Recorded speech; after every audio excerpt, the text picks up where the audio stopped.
Okay, we're live. No more monkey business. Cool.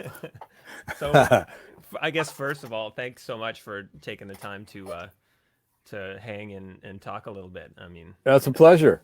It's a strange. pleasure to be with you. Now we got the headphones sorted out so I can hear you. I went old school and used my wired ones. Yeah, perfect. I mean, I can hear you well. I'm gonna make sure that Yeah, I'm gonna ask people how the audio is as we go because I've been told that I'm really loud sometimes. So we'll make sure it's all nice. Cool. But yeah, Cool. so I mean, yeah, thanks for taking the time. It's like strange times we're in, right? I mean, I guess Yeah. people have lots of time to do this kind of thing, and you know, Yeah. it's like we were just talking about having conversations with friends and with people we work with is it's become important, and you said you were going to start some sort of podcast, which I'm sure lots of people would be really interested in. So Well, we're talking about it. I mean, it's not me, but as I mentioned to you, it's Lenny White, Mike Clark, Greg Rico, and Michael Shreve. So the five of us met in the Bay Area, 1970, 71. And so, all those guys are like, at least around here, are really kind of influential guys. Like Lenny, of course, comes from New York, but he came out here to play with Stecca, and he played with Joe Henderson. And I saw him out here with Chick Corea's trio, the one of the first trios with Stanley Clark. And so, we all met and became really, really great friends. Mike Clark was the first guy that I met after I got out of the military. right, So him and Paul Jackson, they were already playing together, and I met those guys right away. And we just became friends, and all stayed friends for all these years. And those guys have gone on to do some pretty cool and historical stuff. A really great, interesting fact. Oh, hmm. wait a minute. Uh-oh. I tell people what I'm going to do, but they call anyway. So, That's the way it goes. okay, hold on. I'm putting this do not disturb thing out here.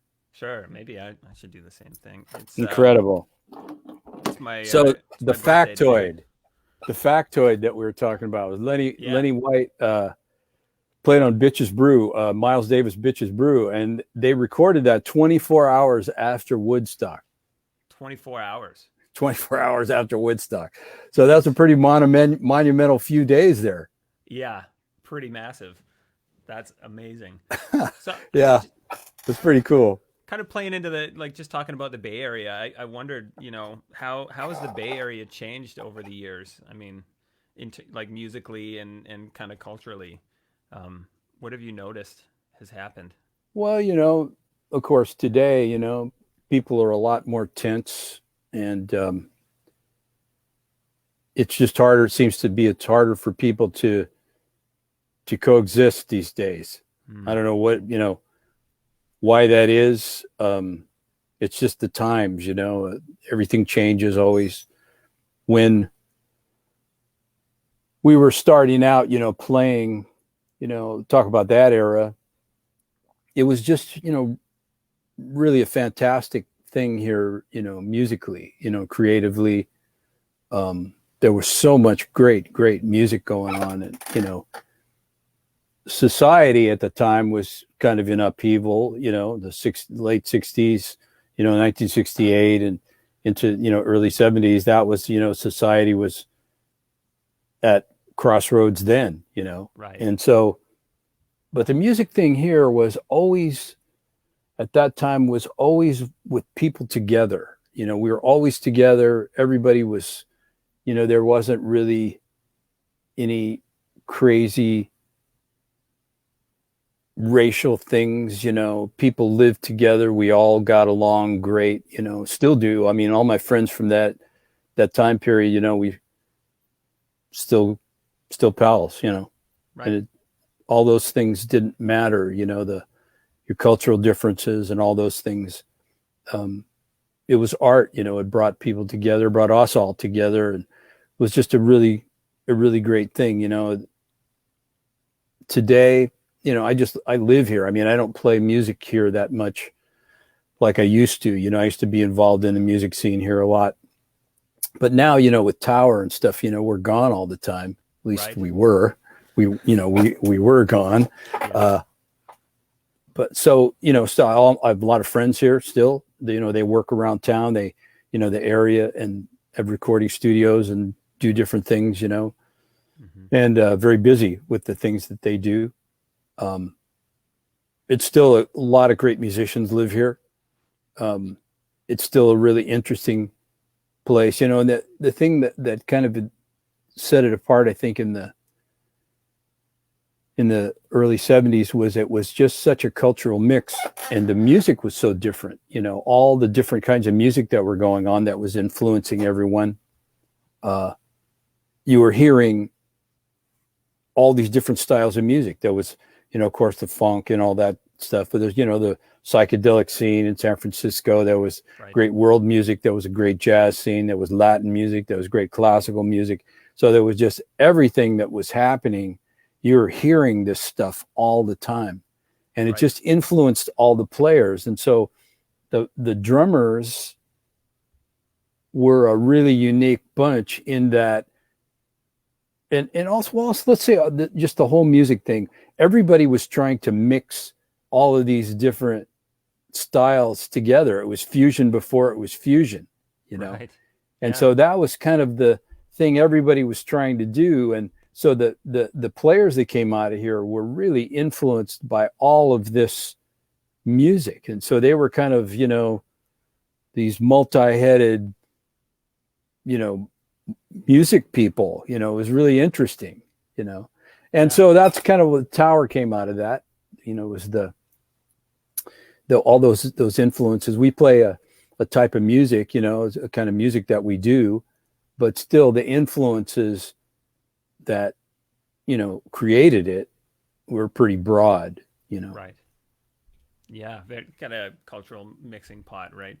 Yeah. I did have a question. One of my friends, I've asked a bunch of people, if they had questions for you, and one of them is loosely related to that.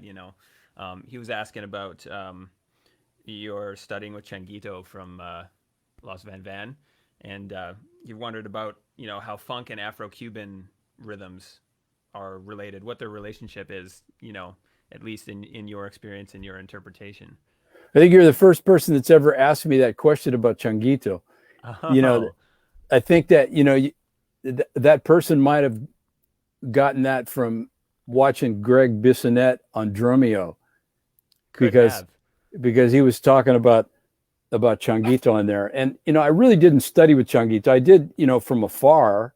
Okay. And I actually a great Bay Area piano player here, Rebecca Maleon, she brought Changuito to my house, this house that I live in right now.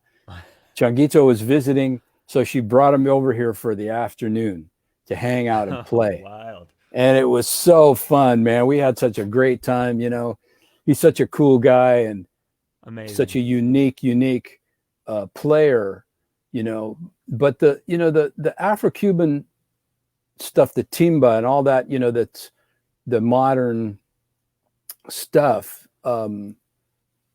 Is really a mix of all the folkloric stuff that happens there, the Santeria and all the bata and abacoa and all of those things that you find, rumba, it's things you find in Cuba that are the basis of that music. But then there's also the great jazz scene. They have funk, they have every kind of music there, great classical music, and so the players are amongst the most gifted, schooled players in the world, right. Because they have a really great educational scene there and just a really live thing that happens.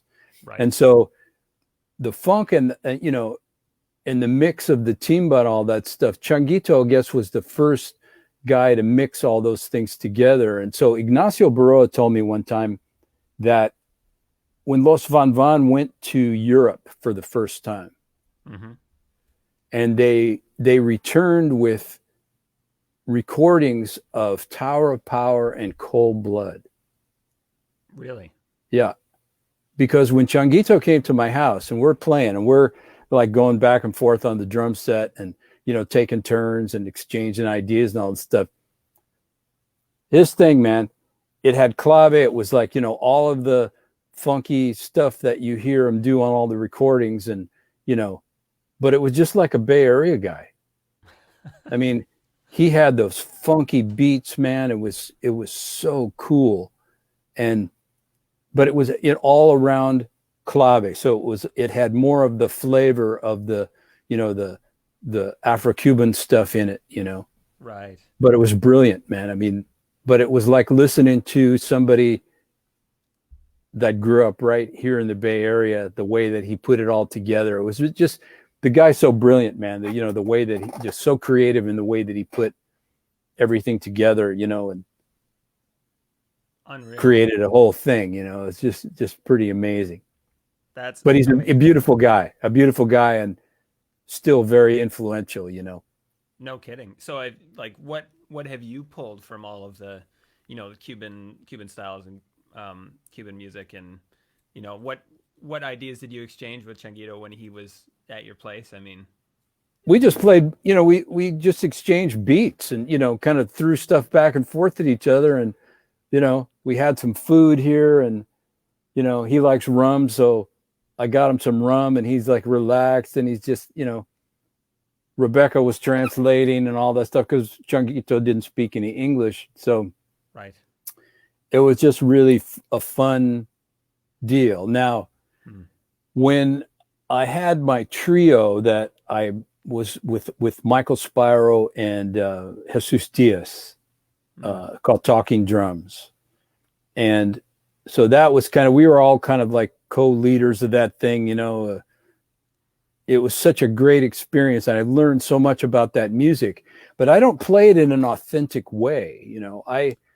It's all really hybrid. Because I don't live there, and I don't play, in timba bands or anything like that. Of course, I have Tower Power, which is, we make that anything we want. And so all the things that I learned about playing 6/8 and clave and all that stuff, I endeavored to kind of infuse that into the way that I approach tower music. Because if you understand clave and the direction of clave, the rhythms that fit with clave and how it works with music, then you can really create music that feels even better, rhythmically. It gets a really nice flow to it. And so I don't necessarily I don't think clave when I play, but I understand how a flow of the rhythms go to make things connect so that it, has a nice flow to it. And playing that music really helped me to be able to do that to a greater degree. And when I was playing with Michael and Jesus, I was trying to understand clave. And so I would ask them these stupid rookie questions. And they were so cool because they're my friends. And so they would they would say, okay, play a funk beat. Just play any beat. And then they would show me where clave was in it. Okay. And then they would play along with it. And then they just told me eventually that just stop thinking about it. Right. Just play something that fits. So we'd play all these things together. I mean, you can, we did a really great video that Alfred has now, I think. Okay. And it was Talking Drums, it's a DVD. And so in there we play a lot of our stuff, and I kind of combined, I had a little setup with all these bells and percussion stuff in it, and I would kind of make up these parts that had all that stuff in it, but was like thinking like funk though. Right. They didn't want me to think like they were thinking. They just wanted the funk in it. So that was my part. And it was just really fun, man. I learned a lot. And especially with the 6/8, the 6/8 stuff was so incredible, man. There's so much to it. Right. And it's a kind of unexplored thing for, for drummers, and even with my students, I work a lot of that stuff. We do a lot of those things, with 6/8 and converting funk beats to 6/8, kind of use permutation and all that stuff with it, so it just makes it really fun. Opens things up in a really cool, interesting way. Yeah, it's funny you talk about that. I've done a few of these like streams with drummers across Canada and into the States and stuff, and a couple of times it's come up that playing a clave or getting it. There's a book called 2/3 or Not 2/3 by uh, Efrain. I can't remember. Oh, you mean Efrain Toro? Yeah, Efrain Toro. Yeah, That's a seriously bad man. yeah, that's what I've heard. I don't know That much is about it. it. Oh man, that guy is on. If there was any visiting people from outer space, he would Aliens. be the commander of the vessel. I mean, Amazing. he's a really cool guy and really understands rhythm Right. And I in think that in a very deep way.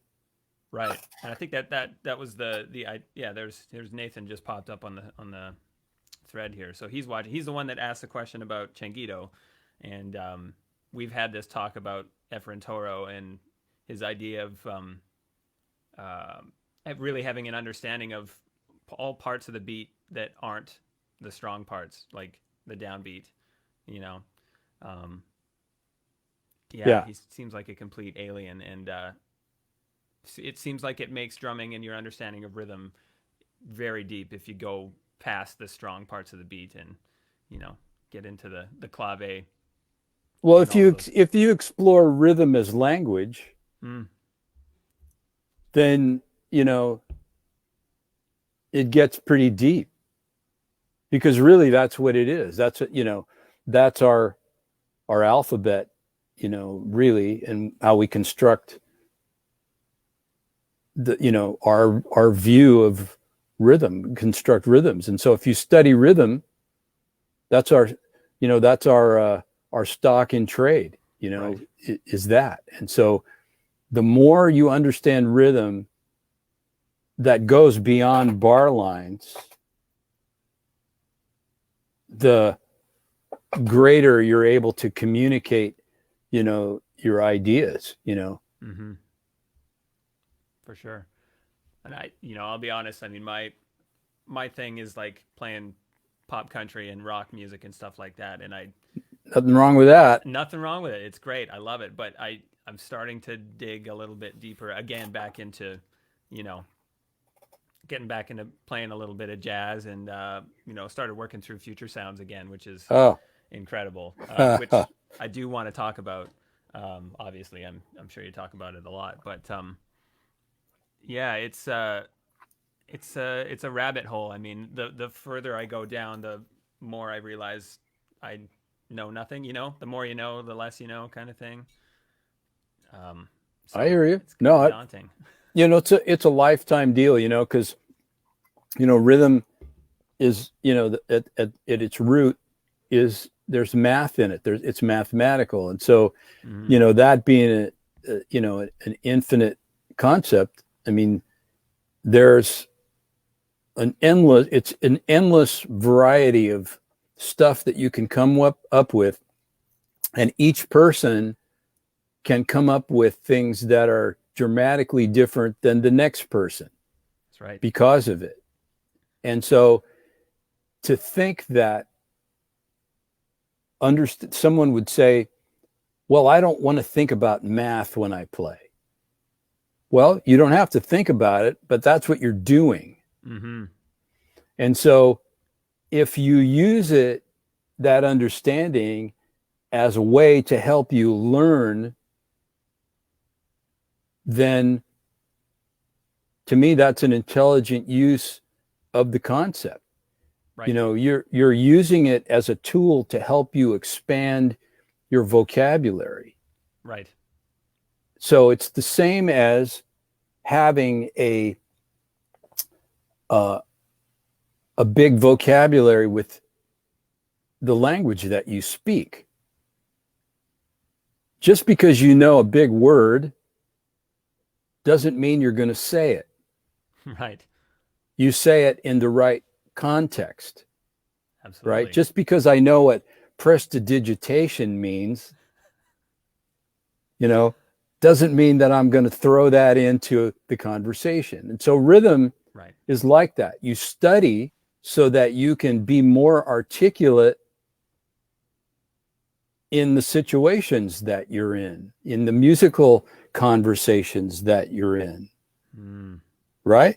Mm-hmm. And so you know, any kind of books like that. Efrain Toro's book, you know, Daphnis Prieto has got a seriously cool book out. You know, Interesting. I just got it, and you know, it's stunning, man. You know, Awesome. Is that recent that he put that out? yeah, it's called. Here it is. It's called A World of Rhythmic Possibilities. Sounds great. And Sounds like then a he long read. has a companion book Yeah. called Rhythmic Synchronicity. Wow. And all of this in there are, I don't know, man. He moves things around, kind of using, you know, permutation sort of ideas, but you know, it's the new breed on steroids. I mean, it's every possible way that you can learn rhythm Mm-hmm. and have it be cemented in the way that you perceive time, and carving it up in all kinds of different ways and moving it from limb to limb and all these other different things. Really creative and brilliant, unusual ways that he's put together to teach his concept of rhythm so that you're more locked into a groove. Interesting. It sounds great. I mean, you know, It's brilliant. watching Daphnis play, it's really clear he has an incredible, you know, depth of knowledge of rhythm. He's Yeah, not only that, I mean, he can articulate it. I mean, he can write about it. I mean, it's, you know, he can teach it. You know, right. it's amazing, you know, and it's, I mean, to me, that's what you want. You want to know it to the point where you can show it to somebody else. You can teach it to somebody else. You can talk about it, you know. Right. A real understanding. Absolutely, A you know, real understanding of and it. to think that, and I've heard this too, is that, you know, if you have education about what you do, if there's any sort of scholarship about what you do, that it takes away some kind of feel. Hmm. I don't agree with that. Tell Steve Gadd that, you know, Right. have that conversation with Steve Gadd, you know, Right. or Vinny, you know, guys like that. I mean, even, you know, there's a really great drummer in Paris that not a lot of people know about. And her name is Mokhtar Samba. Okay. And he played with Salif Keita for many years, the great, you know, African singer. Uh, and Mokhtar, he's from Senegal, and Okay. they have like a serious, you know, music tradition there. You know, rhythm tradition, sabar, you know, and some of these other things that they do, and they have the killer 6/8 stuff, man. He has a really great book that's available on Hudson Music, a Okay. digital book with videos and all this other stuff. Cool. Fabulous, fabulous, fabulous player. And he knows what he's talking about. Right. There's all kind of guys like that out there, you know, who really have fabulous understanding of what they're doing and can communicate it in some very, you know, creative and articulate ways, you know, Right. because, you know, teaching is just as creative as the performing part, For sure it is. you know, and so I think that the delivery of information, you have to really think about creative ways to teach people and impact people with that. Right. That goes beyond a book sometimes. You know, was it Mark Twain? What did he say? Don't let school get in the way of your education. You know, I like I mean, that. what a brilliant statement, Yeah.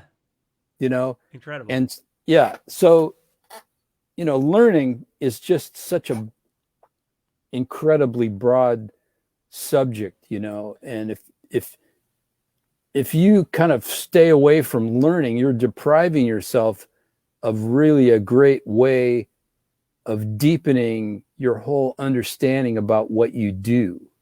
Right. Makes sense to me. I mean, this is great. This kind of plays into another question that I had for you. Um, Studying with Bruce Becker, what kind of spurred you to go back to, studying? I mean, Yeah. just Well, want to talk about that a little bit. for one thing, I'm always studying. I'm always doing something. Okay. And so historically, whenever I wanted to learn something that I really didn't know much about, I just get on the phone and call somebody. I've even gotten on planes and go and see people. Wow. I've driven hours to go study with people, you know. Right. I flew to New York once to hang out with Dom Famularo, so that because I was really interested in his concept of foot technique. We had spent time together doing a clinic tour. I've known him for many, many years. Fabulous guy. Mm-hmm. And he had all this cool foot technique. So I used some frequent flyer miles, and I flew to New York from San Francisco and studied with him. And it was spectacular. Great. One time I got a lesson with John Riley at the Drummers Collective with 2 hours. One of the coolest lessons that I've ever taken from anyone, the coolest 2 hours ever. We spent 1 hour playing quarter notes on the ride cymbal and him explaining to me how that moves, the quarter note moves the groove. Right. And it was stunning. Another time I was having some issues with some stuff. And so Steve Smith has been a friend of mine for many, many years. And kind of like somebody, I always call him up and bother him with questions and text him and all these other things, Right. He's just so cool. And so I had questions about foot technique. So he sent me some little videos that he made. Oh, I'll send you some videos. He made me videos just of him movement. Right. So then he says, well, why don't you come up for the day? He lives in Oregon. I'm in California. Okay. So I got in my car and I drove up to Oregon. We got in a hotel and we worked, and it was absolutely incredible. So things like that, Mm-hmm. I studied with Murray Spivak in Los Angeles for 2 years. It was one of the coolest experiences ever, studying with somebody like him. So to get to Bruce, mm-hmm. After I had my accident, I got my bell rung pretty good. And so I had a lot of kind of crazy cognitive things that happened when I went back to start playing again. Okay. And so as a way to help repair my brain, because I had a traumatic brain injury, they call it, I started studying again, and I called up Bruce and worked with him for a while.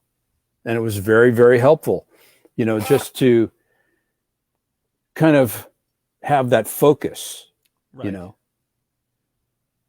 And so, I, just very thankful for the time that I spent with him, because it was just healing, I mean, good lessons. He's a fabulous teacher. The content was really interesting and cool.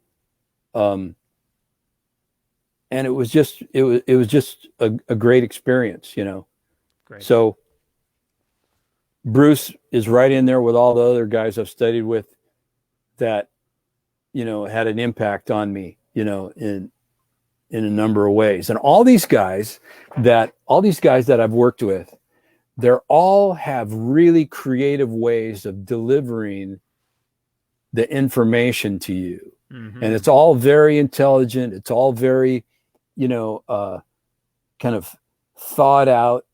It doesn't always abide by the rules. Right. Because, creating is not about a rule book. Mm-hmm. Never. Right. And so it just always impressed me. I always loved teachers in the same way that I loved players. And so I idolized certain drummers who to me are always just going to be great. They're always going to be showing me something. you know? Mm-hmm. And so there are teachers like that. Teachers that to me are fabulous mentors. They have a way of delivering the information to you that makes you think. They're always kind and respectful to you. They build you up. And so when you walk away from them, you feel that you've changed in some way. Right. When I worked with Michael Spiro and Jesus Diaz, they're some of my dearest friends, some of the greatest musicians I know, but they also are teachers. And every time we work together, every time we play together, I learned something. I walked away a different person in some way. I spent 2 years working with Zakir Hussain and Mickey Hart's band.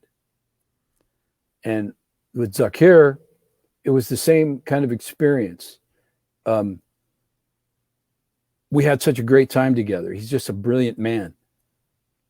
But he was always teaching. Right. Whether he was teaching you or not, he was teaching you. Right. And so all my experience with him, I felt like I was different afterward. Okay. If that makes sense. It you. Totally does. And the reason I brought Bruce up is because I started studying with him in March as soon as this pandemic hit. Good for you. And it's exactly like you say. I mean, I came away from that first lesson like my head had exploded, and all of a sudden everything felt normal again. Normal-ish. Easy to play. Yes. So becoming a great educator like that takes years, and that's I wanted to ask you about that as well. With Future Sounds and your other books, the Code of Funk. How long did it take you to put together your philosophy around rhythm and the drum set? That's a lifetime. Yeah, well, that's you mean that long? Yeah, totally. I mean, it's it's ever evolving, right? But it's a project. I mean, kind of the journey is like it's two things. It's creating, and then it's process. And so the creating part is where you build, you get the ideas for building your playing. And that's not always going to be according to a rule book. Most never is, going to be according to a rule book. You're just putting together, ideas to express yourself in the same way when you learn language. When you learn language, you from your parents, you couldn't say anything in the beginning, right? Yeah. Then you could say one word and you said it really poorly. But then after more usage, you said it a little bit better and a little bit better. And as you get a little older, your, perception of how to say it improves. And pretty soon you got 2 words that you can say. Right. Then you got a sentence pretty soon, right? Right. Pretty soon you're able to communicate yourself, and then your parents leave you alone so that you can talk. Then they're telling you to shut up after a while, Yeah. But anyway, the idea is that you have the alphabet, you have the words, you understand how the words work in context, you understand how to communicate your ideas. The more you learn about those words that you know, and you study, you learn more words that are more descriptive, that you can communicate with to paint a bigger picture of what it is that you think.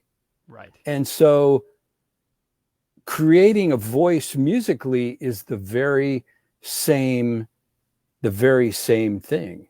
When you first learn stuff, you can't do any of it.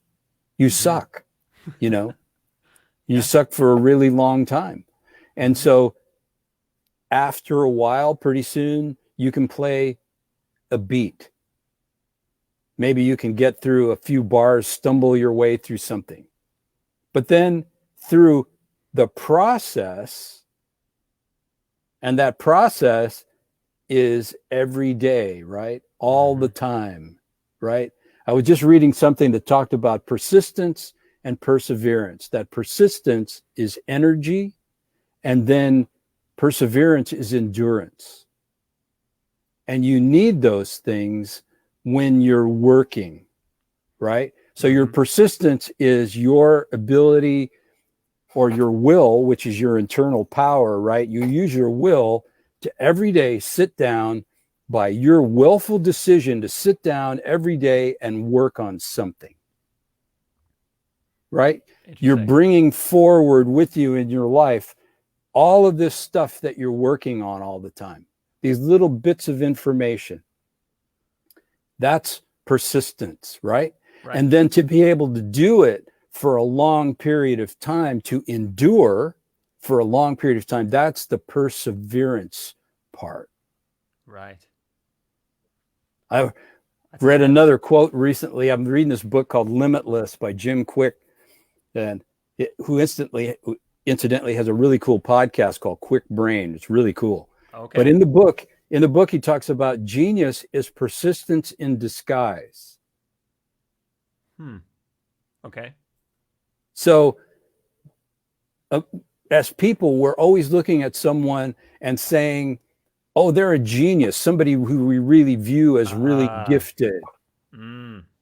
Right? Yep. But if you really think about it, if you know someone who's really, really, who appears to be gifted, as you look at them and understand what they do, then that thinking about them being gifted changes, and you realize these people, wow, they just work their ass off. They just work harder than someone else. They work harder than the rest of us. That makes sense. Right? Because we're all born with, certain little capabilities and potentialities and things that, are not yet realized. Right? Yep. And so at some point in your life, you have one of those, moments where all of a sudden the light bulb goes on, you experience something and you go, wow, man, I like this. I want to do this. Right? Yeah. And that's the moment that turns it on right there.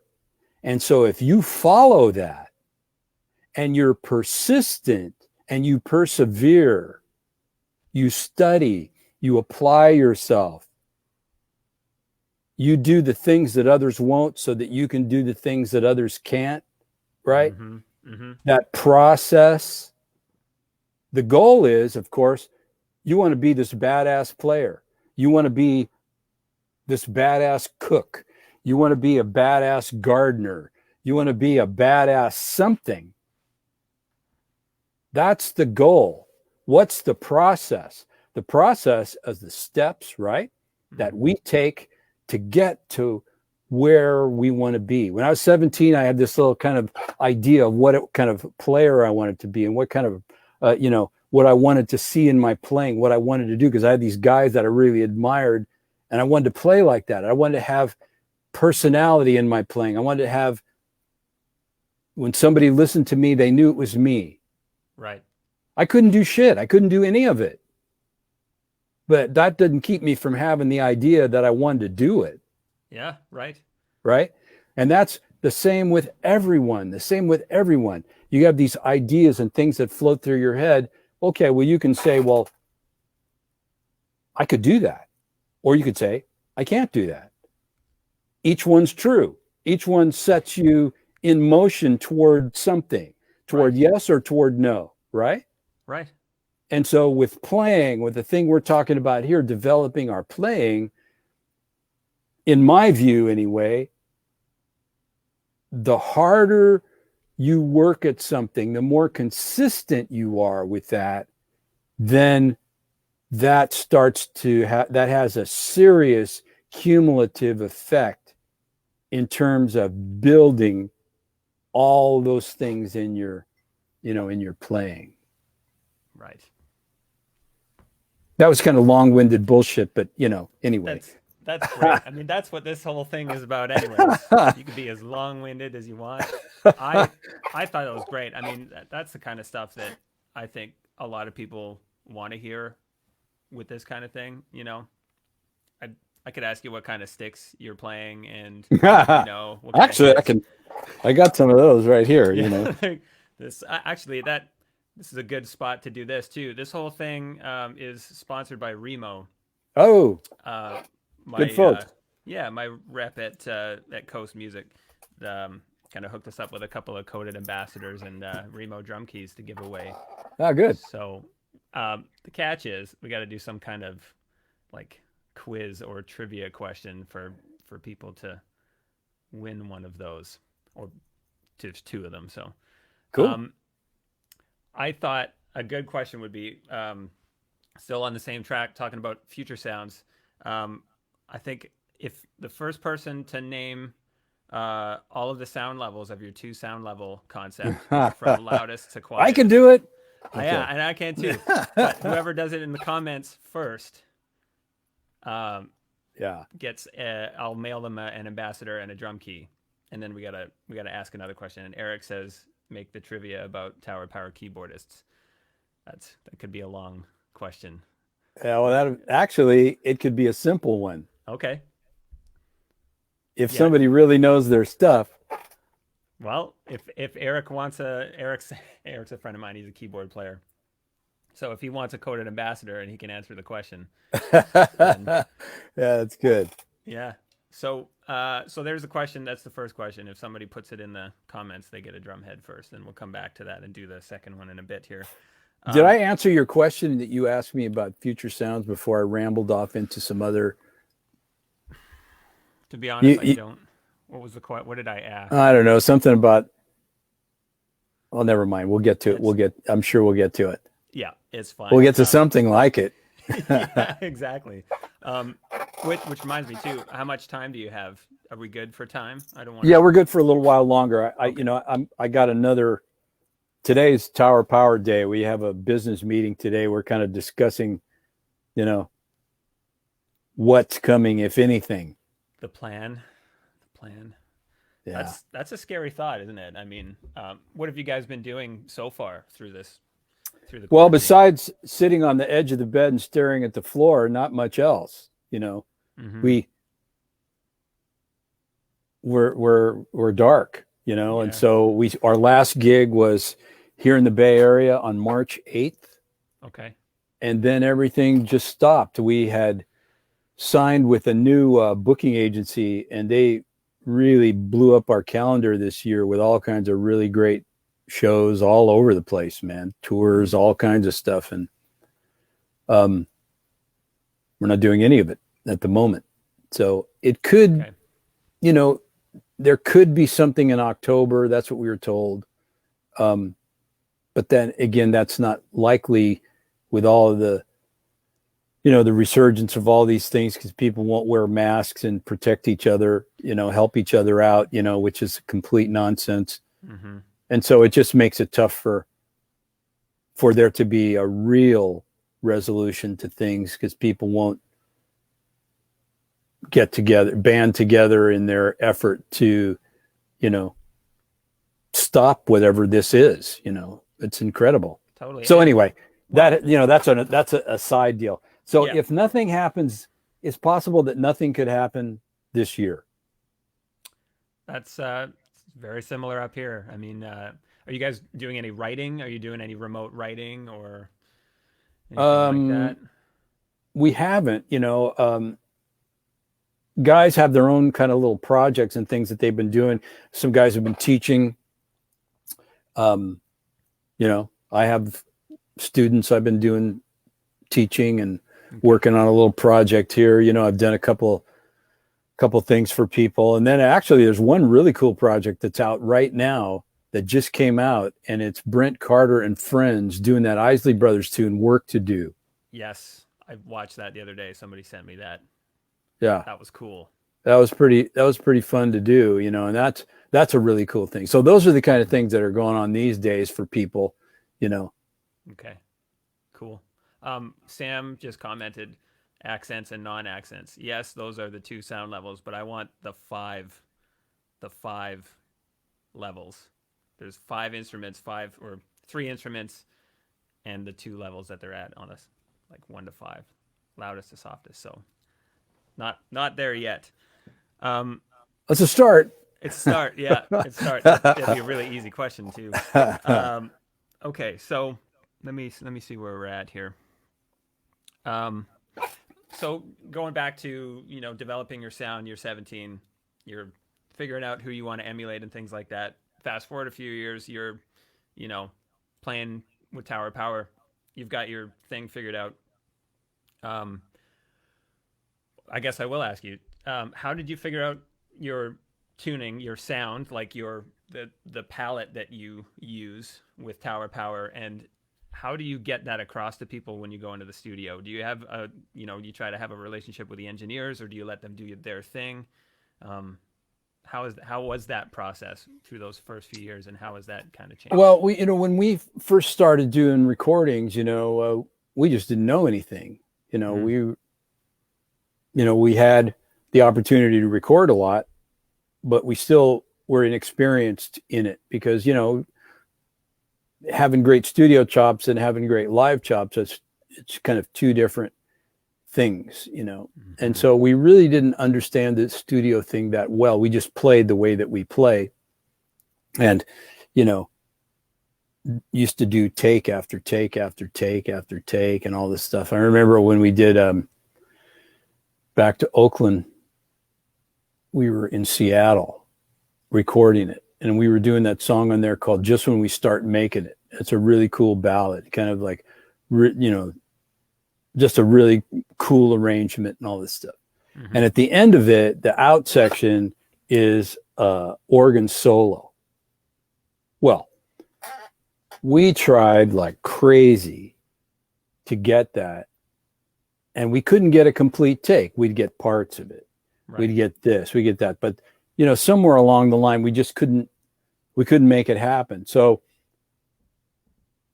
I said to Emilio, Mimi, he's the band leader, one day we're in the studio there recording the song. And I said, well, why don't we splice the end from this one onto that one? Right. And this is tape days. Well, yeah. When there's tape splicing. Yeah. So they tried it, and you can hear it. That was the take that we used. It was the beginning of the main part of the song from one take. And then the next take was the organ solo. And so there's a drum roll that goes into the downbeat of the organ solo. And that downbeat is where the tape splice is. Oh, really? Yeah. Okay. So that's two versions, cool. Together, I'm going to listen to that. I'm going to listen to that. But, we all kinds of stuff like that. When we did Squib Cakes was one take, which is insane. We had worked on that, I think, for a couple of days. We couldn't get a good version of it. It was really hard to play, Yep. So we're leaving the studio one night, and Mimi says to everybody, okay, we're starting up the first thing in the morning. We're starting up with Squib Cakes. We'll get that right away. Hit it right away. Right. So I remember having kind of like getting this picture of what it was I wanted to try during the, before we went in that morning, kind of what I wanted to try in a couple of the sections. Mm-hmm. And we just played, and that's the result. That was like a, rhythm section, live performance, no overdubs, nothing, That's heavy. So it was pretty cool, Very cool. Playing into but it's as far as like engineers and all that stuff, we record in a lot of different ways.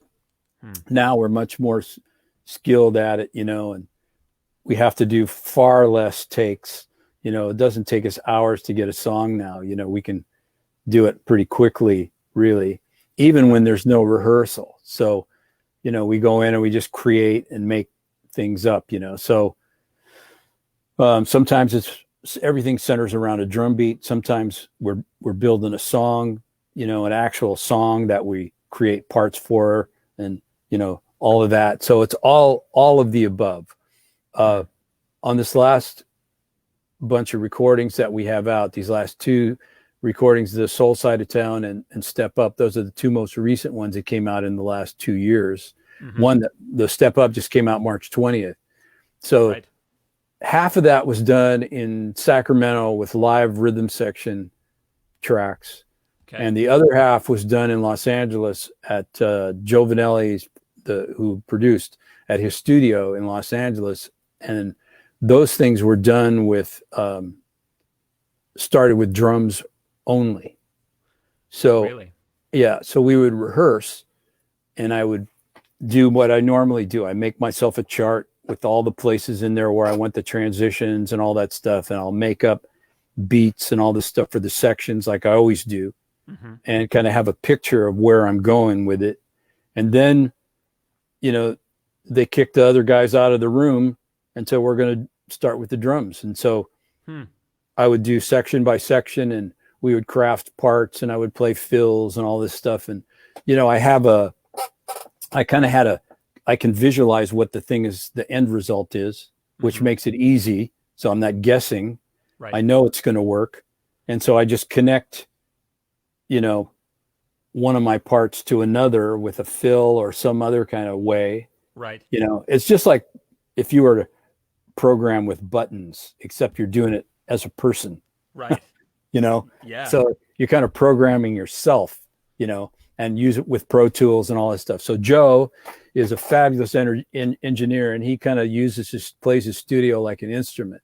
So, you know, it's pretty seamless the way that we work together. And so in an hour or less, you know, we have a killer sounding drum track, and it sounds, you know, like we're all in the room together. You know, you're making records, so, you know, you can make this shit up as you go along. You know, you don't have to be bound by some sort of rule, you know. Do you get, I mean, is it as enjoyable as sitting in the room playing with the guys? Yeah, it's a blast. Yeah.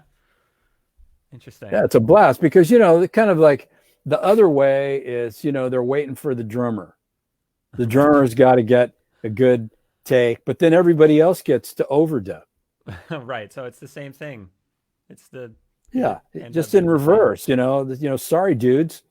So, you know, it's just, and working with Joe and Mimi, you know, those guys, they really know what they're doing. And so very creative people, and you know, we trust each other, and we just work together, you know, and build, you know, they never mess with what I'm doing. I don't mess with what they're doing, you know, but we do it together, you know, so they're good quality control guys too, you know, so if I play something really stupid, they're going, you know, come on, man, you know, reel it in.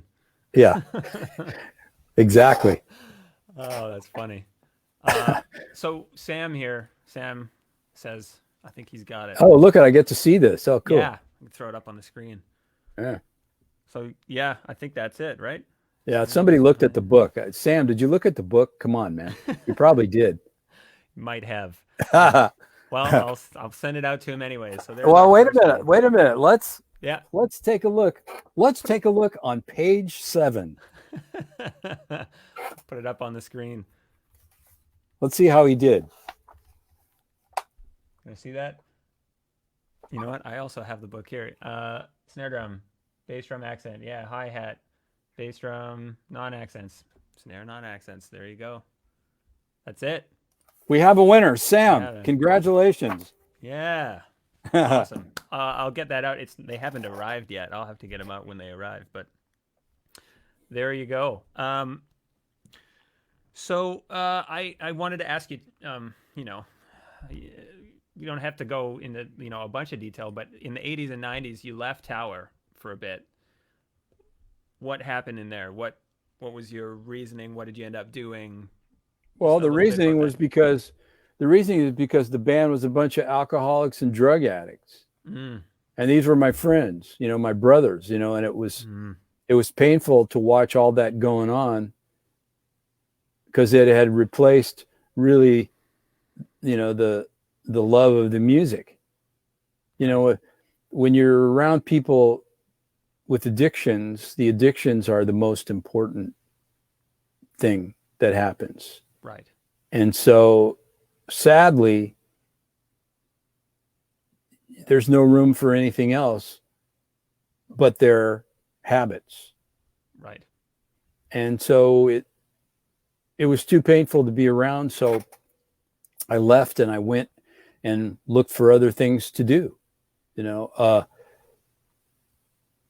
Tower has been my home. I mean, when I met Tower guys and heard it for the first time, and it was just love at first sight. I never wanted to be in anything else, and I still don't, Right. And so it was my musical home. It's where I've learned everything I know about music, basically. It shaped my playing, my view of everything musically. It's kind of how I filter music, kind of, I put it through the Tower filter, and Interesting. it comes out like it comes out, Right. And so in those years that I was away from it, and it was 18 years really, before I came back this last time. And actually, this is my fourth visit with the band, Okay. because of all of those addiction problems. And the reason now I've stayed for so long, I came back in 1998, was because all those things are gone. Right. And so, we're brothers again, like we always were. And, we don't have to deal with that. So now we can just make music and have fun. But in that 18-year period, I felt like a man without a country. I lived in Los Angeles. I didn't really, I was involved in music there. I taught at the Dick Grove Music School for 9 years.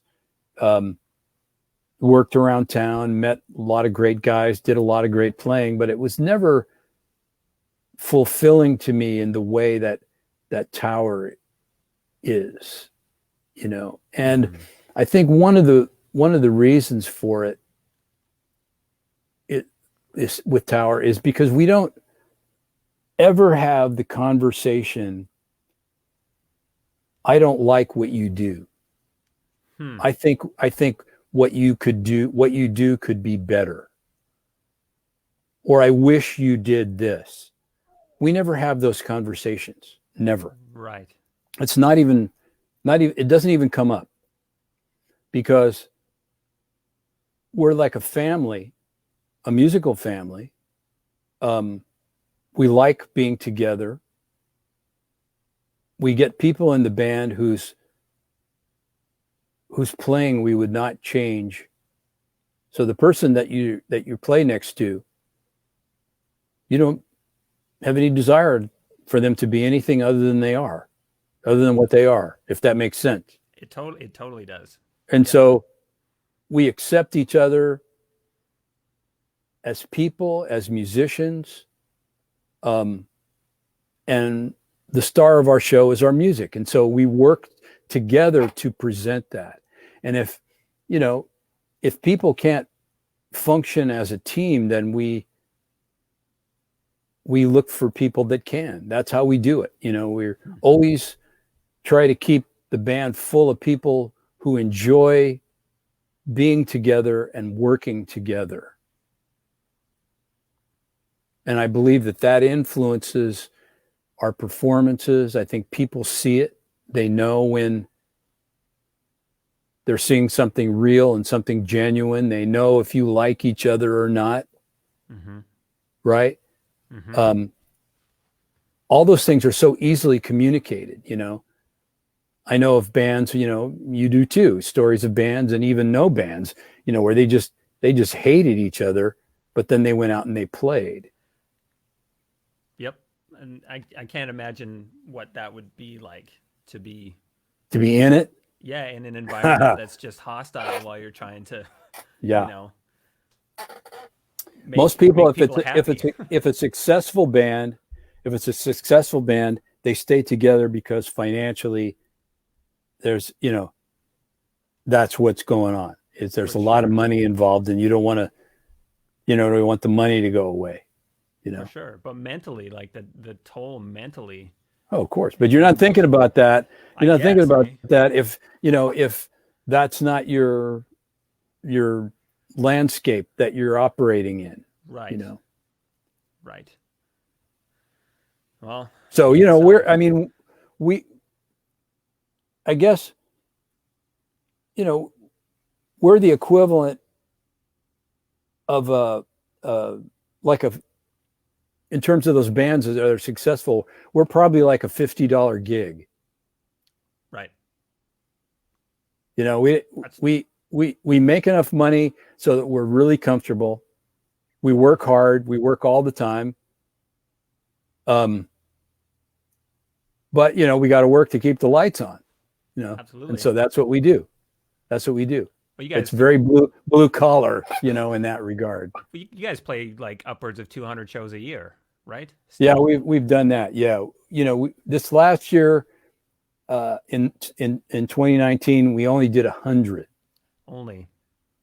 Well, I mean, previous to that, I mean, we had averaged like 150, 175 for a long time, man. We had 200 show days or years rather, and you're like busting your ass. Yeah, I bet. So when we came after this, this pandemic thing and all that stuff, all of a sudden you're not doing it, and you kind of realize, wow, man, the effort it takes to do it. All of a sudden you kind of relax and you kind of have some, retrospective moments, and you kind of can look at things, what you're just coming out of, Yeah. It's like, it's those explorers, that came to the new world and all that stuff, and then they go away for 2 years and then they come back, Right. It's kind of that sort of deal, It is. But I'm not complaining, man, because it's, I wouldn't trade it for anything. I mean, it's, we travel the world, you meet people, you experience cultures, you get to play with all kinds of different people in different situations, different environments, and, have something that is respected by people. I mean, it's so great, Absolutely. Well, I hope you guys make it up to Edmonton again after this is all over. Well, we'd love to. I mean, we had some shows in Canada, this, scheduled for this year, but those are, I think, moved into next year, at least if we're going to be able to get across our borders, because, we don't behave. So, they're not going to let us in. That's right. I mean, it's quite scary. I mean, we're good up here. I mean, it's not good. We still have cases, but we're pretty fortunate up here to, people take it seriously. The government is, we get monthly subsidies from the federal government, and, everybody's finding a way to make it work, and for the most part are playing by the rules. But it's, watching the news of what's happening down there is, I don't understand it, because, we have seatbelt laws. Mm-hmm. Seatbelt laws are public safety. Yep. Saves lives. Right? Period. Save your life, save others' lives, public safety. Okay, so we have something serious going on that requires you to wear a mask.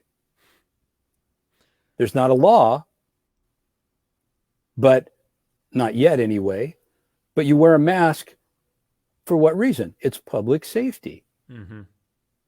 We don't have rallies, and politicians, railing against the seatbelt laws, but now all of a sudden we've got face mask issues because it infringes upon our constitutional rights. I think that the virus has affected people's brains, is what I think. I think it's a brain damage we're seeing. It's not COVID, it's brain damage. Right. At least good Lord, man. Bringing people out of the woodwork anyways, Oh, man, good Lord. Showing Just their true colors. Let's help each other through this. And if you got to wear a freaking mask, go do it. Mm-hmm. For sure. I think, at least from like watching from afar, it's having a government that doesn't want to help people get through this thing. They just want to get back to work and feeling safe. It's just like a whole societal economic shift that has to happen for people to kind of understand that they're just being treated poorly in general. We've become this, our nation is now the Simpsons. Yeah. Or Beavis and Butthead. One of those stupid, something like that.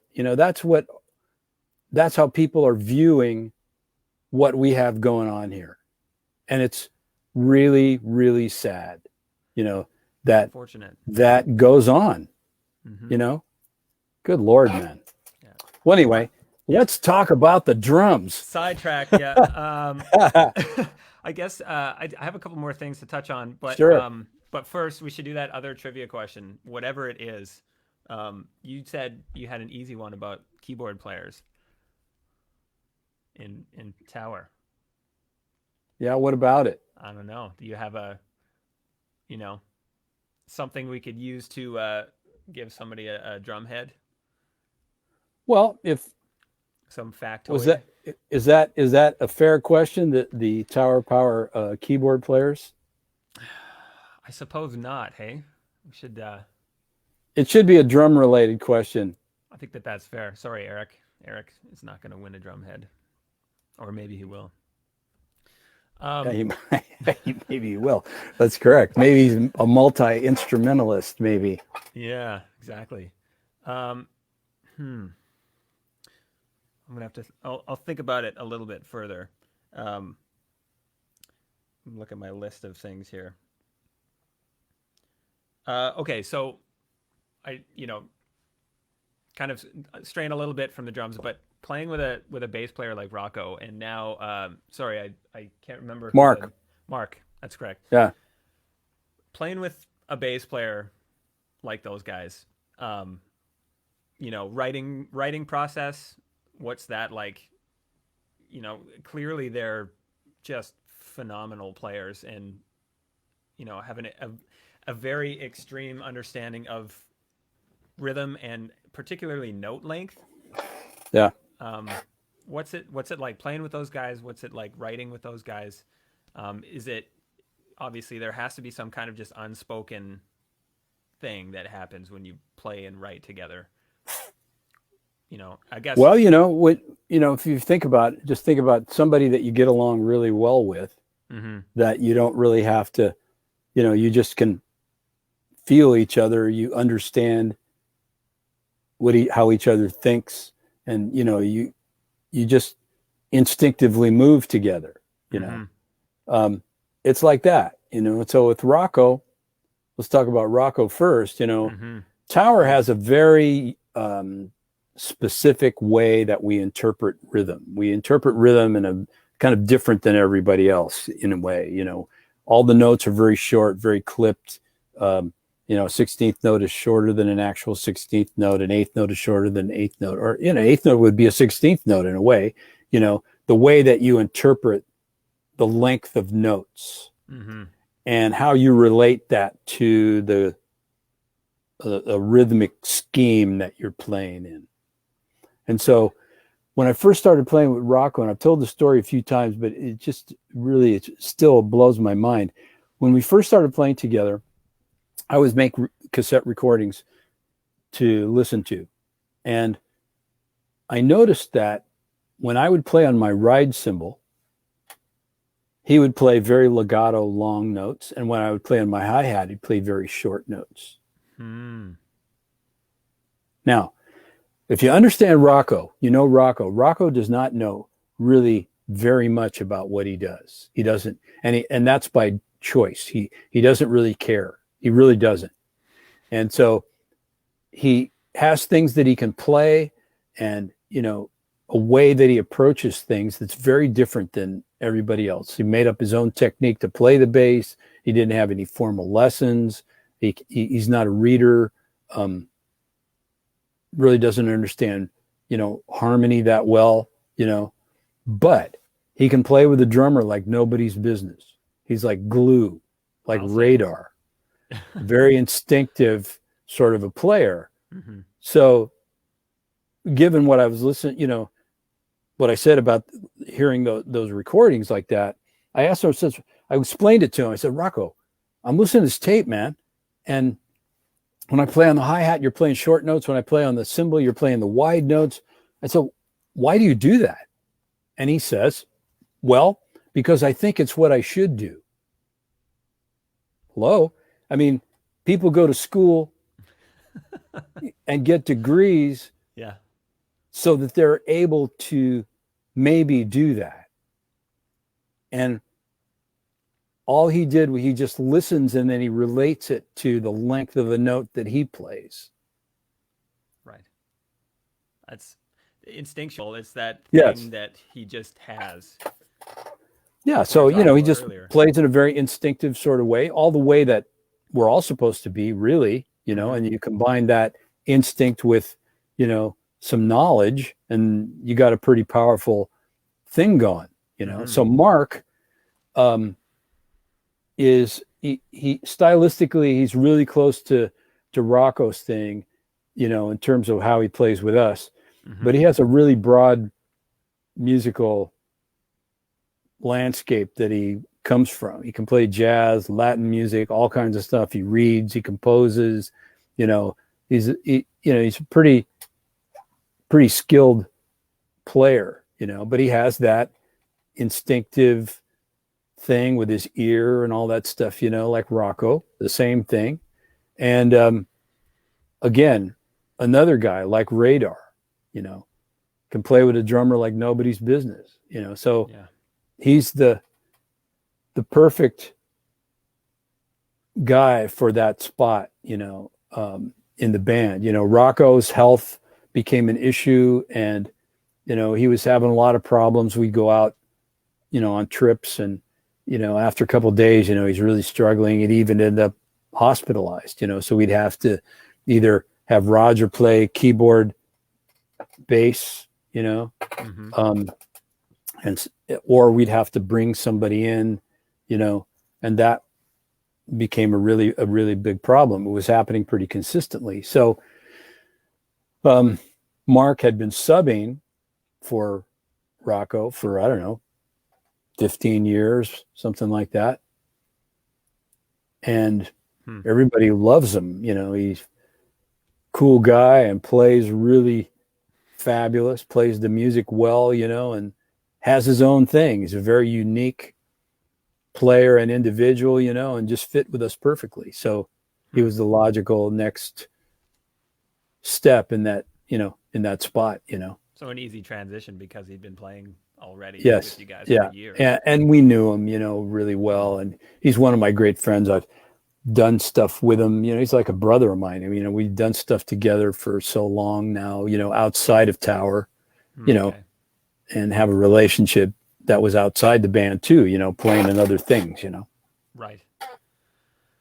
Great. I mean that answers that really well for me. So trivia question then. I just thought of one. You won. I'm gonna have to look at it again. I was just reading about this.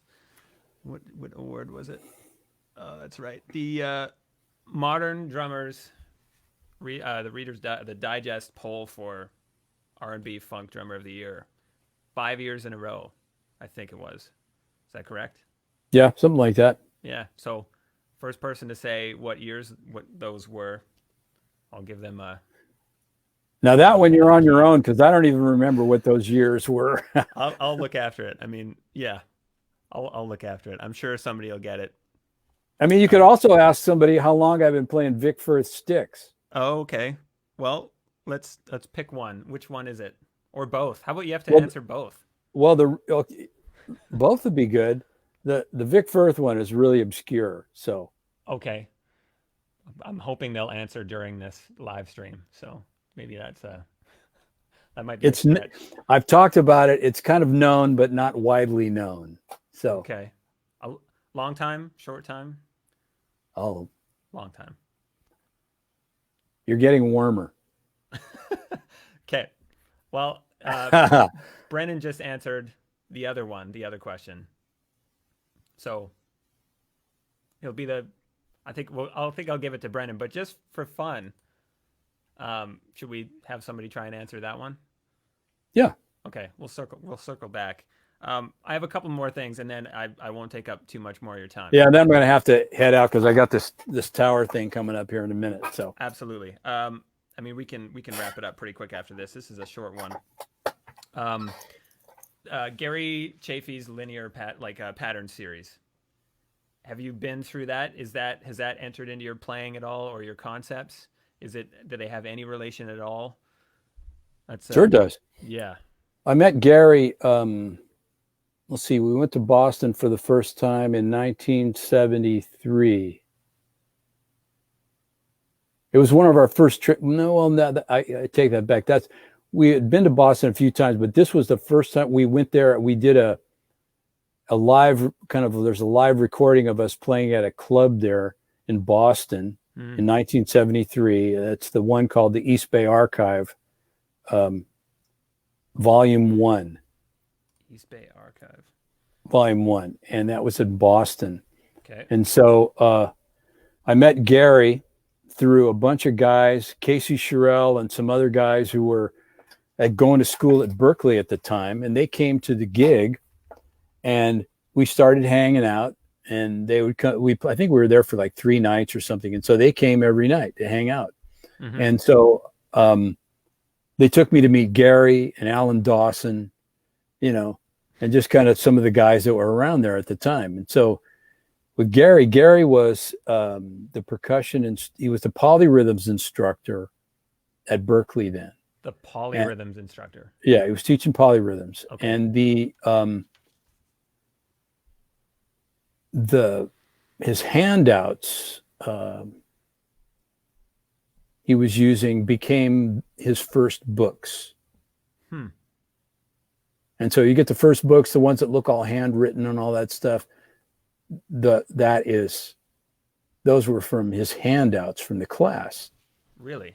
Yeah. So that's when I met Gary for the first time, because he really enjoyed Tower. He really dug what we were doing, and it was kind of different for him. So I remember he took me to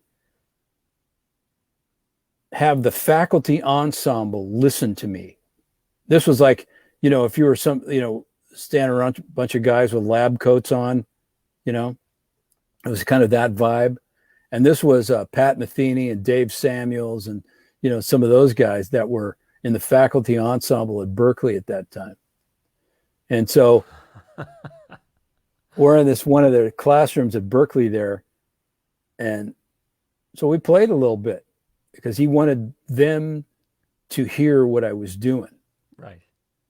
I had no idea who these guys were. I mean, of course they all went on to become pretty badass. And there was a whole room full of these guys, and it was really fun, just a cool moment, Right. So that was like my first time meeting Gary, and then we stayed friends, and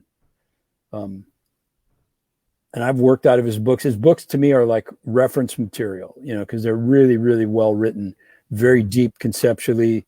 And I use them as reference materials. And so I've spent time with the books, but not gone through them. I take like the first Stickings and Patterns, the first 2 books, were really cool in it. They explained the whole idea of alternate rhythms and, the polyrhythm thing, what it means. Right. And how to use it in a way. So the rhythms, and then I think the next work was those rhythms with stickings attached to them. Right. Pretty cool stuff, So yeah, I've used that stuff, and it really opened up my playing a lot, just gave me another way to, make weird stuff, happen with Tower, Martian language school, Yeah, right. Unique, very unique. Yeah. So really, really great. I recommend those books for anybody that wants to open up their understanding of rhythm, and they're books that to me you use as reference books in your library. You can revisit them, your whole playing life. Definitely. Definitely take years to get through one or two of them. Amazing. Well, I feel like this is a good note to end on. Sure. So My I'll pleasure. just, yeah, I'll get you to hang out just for a second after I end the stream. But just wanted to say thanks to everybody for checking it out. Did anybody answer the Vic Firth stick one? Nobody did. No. Do you want 1972. 72? Yeah. What's the math on that then? 38 years? 48 years. Yeah. That's a long time. Good sticks. Fabulous. Unreal. Vic was just a really cool person. Oh yeah, I guess you would know him from being with him for that long. Well, my early years with Vic, I just liked the sticks and I bought them. Right. And then, got an artist deal, relationship with him, he invited me to come and play the sticks. It was like Chick Corea or like James Brown asking you to be in their band. Right. It's a big deal. Yeah, it was totally big deal. Unreal. So you have your signature stick. Yeah. Clearly. Yeah. Yeah. What was the inspiration for that? Like you probably started with just. Well, Vic asked me, he said, "You want your own stick?" Yeah. I said, "Whoa, cool." So what were you looking for? Well, I had, I sent him about 5 different sticks that I liked. He said, "Send me the sticks you like." So I sent him the stick, and then they sent back this thing that looked like the plans for a new house. It was like the blueprints for a stick. Oh yeah, like if you would get like in the blueprint kind of paper. Yeah. Graph paper that comes from an architect. Right. Right. And this was mechanical drawings of the stick with, the bead size and the shaft and all this other stuff, the shoulder with all the, mechanical drawings, measurements and all these really cool stuff, Yeah. And it wasn't like a CAD drawing. It was like a real mechanical drawing that was done by somebody. That is awesome. It was pretty hip. I still have it, and so it kind of went from there, and he sent me some prototypes and then I agreed on something and then, and then we put it out, Here you are many years later. Yes. Still a happy Vic Firth, a stick man. There you go. Well, this is Scott. Scott is the representative for Coast Music up in Canada. Remo, Sonar, Vic Firth, I think, a bunch of companies. So thanks, Scott, for the Remo swag. I'm gonna get that out to the guys shortly. Yeah, I really appreciate you taking the time to chat today. This has been great. It's a pleasure, man. I'm happy to do it. I really apologize having to run out of here. Not at all. I wish it was to a gig, but it's not. But I still got to go anyway. So I got you. Maybe a few months down the road, I'd love to have you on again and maybe get into more kind of concept stuff and anything playing. Sure, so, anything you want. Sure, we could do that.